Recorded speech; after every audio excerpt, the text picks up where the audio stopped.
बुलाते हैं सभी को, जाने वाला चाहिए, बरकत वो लुटा रहे हैं, पाने वाला चाहिए।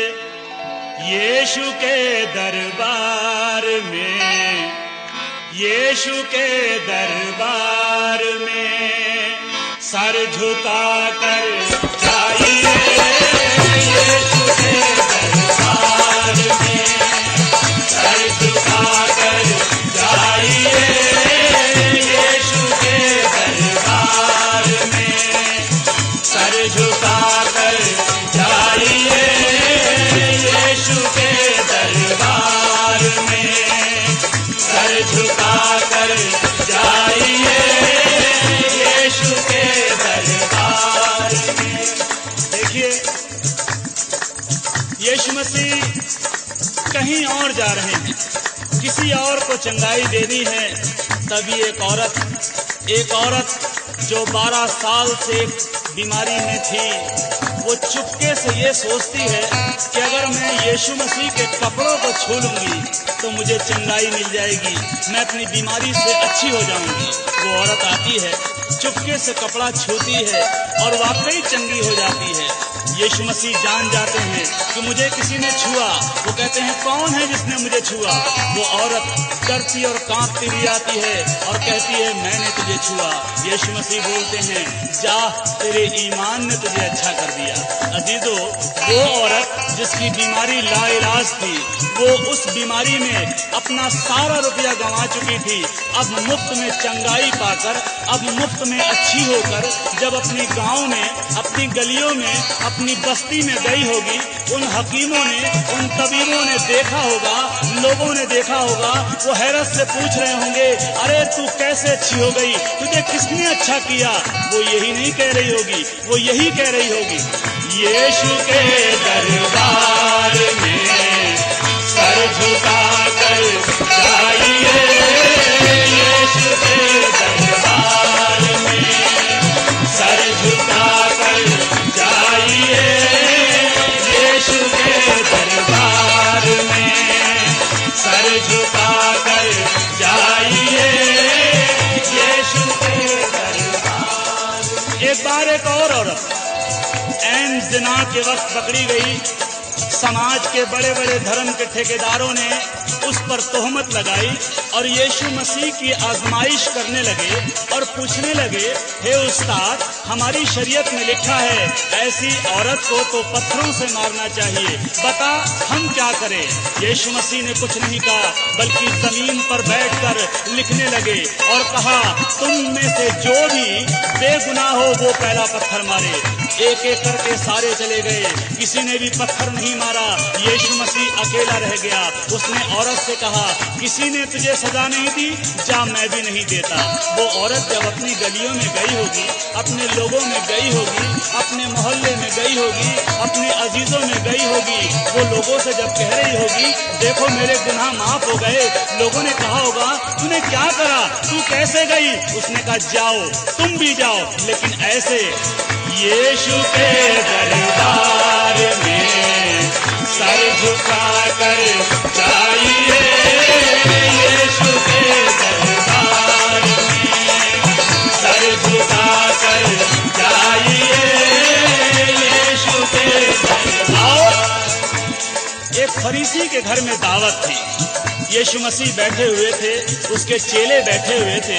अचानक एक औरत, जो एक गली की नहीं, एक कॉलोनी की नहीं, बल्कि पूरे शहर की बदनाम औरत थी, वो अंदर आई। उसे किसी ने नहीं बुलाया था, वो किसी से कुछ नहीं बोली, वो घर के मालिक से कुछ नहीं बोली, वो लोगों से कुछ नहीं बोली, वो यीशु मसीह से भी कुछ नहीं बोली। चुपचाप आई, यीशु मसीह के पैरों के पास बैठ गई, अपने आंसुओं से उसके पैर भिगोने लगी। लगी, अपने बालों से उसके पैर पोंछने लगी। उस औरत से यीशु मसीह ने कहा, जा तेरे गुनाह माफ हुए। घर के मालिक ने यीशु मसीह के ऊपर शक किया। उसने मन ही मन सोचा, अगर ये आदमी रास्तबाज होता तो पहचान जाता कि ये औरत कौन है जो इसे छू रही है। यीशु मसीह जो मन की बातों का जांचने वाला है, उसने उससे कहा, मुझे तुझसे एक बात कहनी है, कौन ज्यादा मोहब्बत करेगा, वो जिसका कम किया गया वो या जिसका ज्यादा माफ किया गया? वो बोला, जिसका ज्यादा माफ किया गया।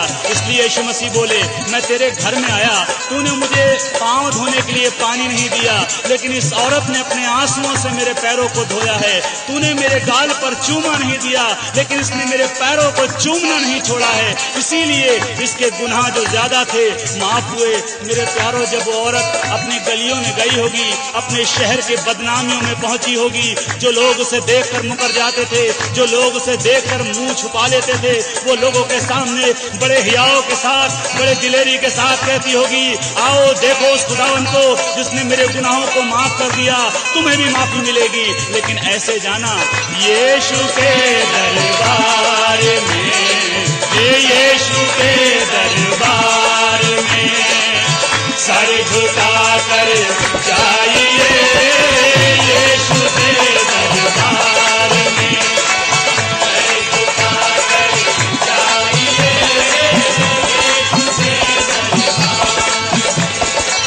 यीशु के दरबार में सर झुका कर जाइए, यीशु के दरबार में सर झुका कर जाइए। है सभी कुछ आपका, है सभी कुछ आपका, बस पा सको तो पाइए, है सभी कुछ आपका, पा सको तो पाइए, है सभी कुछ आपका, पा सको तो पाइए, है सभी कुछ आपका।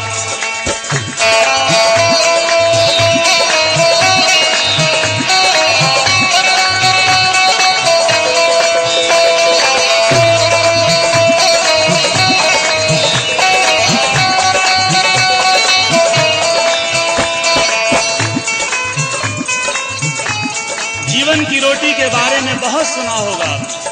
कहाँ है वो जीवन की रोटी? आसमान पर नहीं है जो चढ़ के लानी पड़े, जमीन के नीचे भी नहीं है कि गहराई तक जाना पड़े। वो जीवन की रोटी जो मसीही हैं उनके घरों में तो है ही है, बल्कि समाज के और लोगों के घरों में भी वो जीवन की रोटी मुफ्त में दी जाती है। लेकिन मैंने और आपने उस जीवन की रोटी की कद्र करना छोड़ दी है। इसीलिए मेरे और आपके बच्चे आज शाहरुख खान को तो जानते हैं कि वो कैसा है, लेकिन मेरे और आपके बच्चे ओबेद को नहीं जानते कि वो कौन था। मेरे और आपके बच्चे अजय देवगन को जानते हैं कि वो कैसा है, लेकिन मेरे और आपके बच्चे ईशय को नहीं जानते, अबशालोम को नहीं जानते, अरे किसी को भी नहीं जानते। मेरे और आपकी लड़कियां आज नाओमी को नहीं जानती, मेरी और आपकी लड़कियां आज ओरपा को नहीं जानती। वो श्रीदेवी को जानती हैं कि वो कौन है, कैसी है। कैसे जानेंगी? क्योंकि ये नाम तो बाइबल के अंदर है, और बाइबल जीवन की पुस्तक को मैंने और आपने पढ़ना ही छोड़ दिया। इसीलिए आज हमारे बच्चे उस कलाम को नहीं जानते और उनकी जिंदगियां बर्बादी की तरफ बढ़ रही हैं। आप बाइबल को सजा कर मत दिखालों पर रखो, आप बाइबल को सजा कर मत दिखालों पर रखो। है यही जीवन की रोटी, है यही जीवन की रोटी, खा सको तो खाइए, है यही जीवन की रोटी, खा सको तो खाइए, है यही जीवन की रोटी, खा सको तो खाइए, है यही जीवन। बाइबल कहती है, और जो हुक्म मैं आज तुझको सुनाता हूँ वो तेरे मन में बनी रहे, तू इन्हें अपने बाल बच्चों को समझा कर सिखाया करना। घर में बैठते, राह में चलते, लेटते, उठते इनका बयान किया करना और इन्हें अपने हाथ पर निशान करके बांधना। ये तेरी आंखों के बीच टीके का काम दें और इन्हें अपने घर के भीतर की बाजुओं पर और चौखों पर और दीवारों पर लिखना। अरे मेरे प्यारों, मैंने और आपने आज वो सब कुछ छोड़ दिया, इसीलिए आज वो बरकतें जो मेरे और आपके घरों में होनी चाहिए नहीं मिलती। करिए, है यही जीवन की रोटी, है यही जीवन की रोटी, खा सको तो खाइए, है यही जीवन की रोटी, खा सको तो खाइए,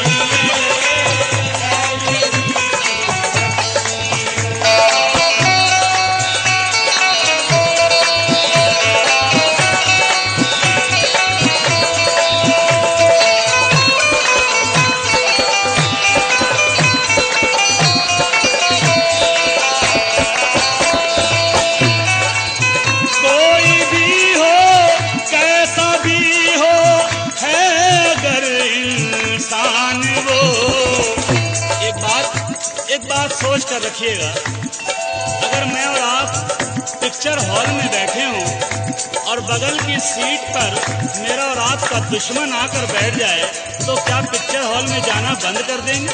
क्या पिक्चर से उठ के चले जाएंगे? अगर कहीं शादी में या पार्टी में खाना खा रहे हो, खाना चल रहा हो और बगल में दुश्मन खाने लगे तो क्या खाना छोड़ देंगे? नहीं। लेकिन जब इबादत की बात आती है, जब मीटिंग की बात आती है तो कहते हैं नहीं, हम वहां नहीं जाएंगे, हमारी उनसे लड़ाई चल रही है, वो हमारी मिशन के नहीं है। अरे अजीजों, लड़ाई क्या होती है, मिशन क्या होती है? खुदा एक है, विश्वास एक है, बपतिस्मा एक है, बेटा एक है और आने वाला भी एक है।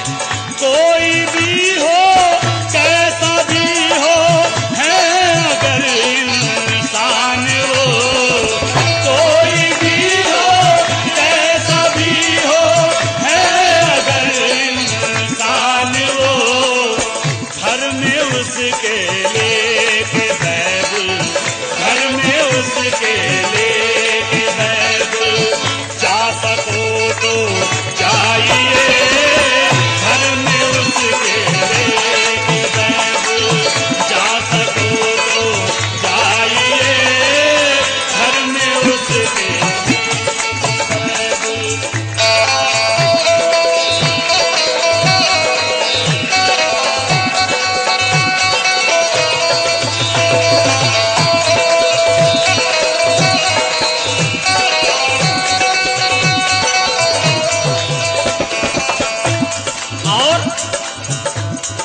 जब खुदा ने कोई फर्क नहीं रखा, बाइबल कहती है वो धर्मी पर भी सूरज उगाता है, अधर्मी पर भी सूरज उगाता है, धर्मी के खेत में भी बारिश होती है, अधर्मी के खेत में भी बारिश होती है। जब उसने सबको मौका दिया है, मैं और आप कौन होते हैं भेदभाव करने वाले? मैं और आप कौन हैं जो फर्क करते हैं? वो है हिंदू, वो है मुस्लिम, वो है पापी, वो पवित्र, वो है हिंदू, वो है मुस्लिम, वो है पापी, वो पवित्र। ऐसी बातों की दीवारें, ऐसी बातों की दीवारें, ढा सको तो ढाइए, ऐसी बातों की दीवारें, ढा सको तो ढाइए, ऐसी बातों की दीवारें, ढा सको तो ढाइए, ऐसी बातों की दीवारें।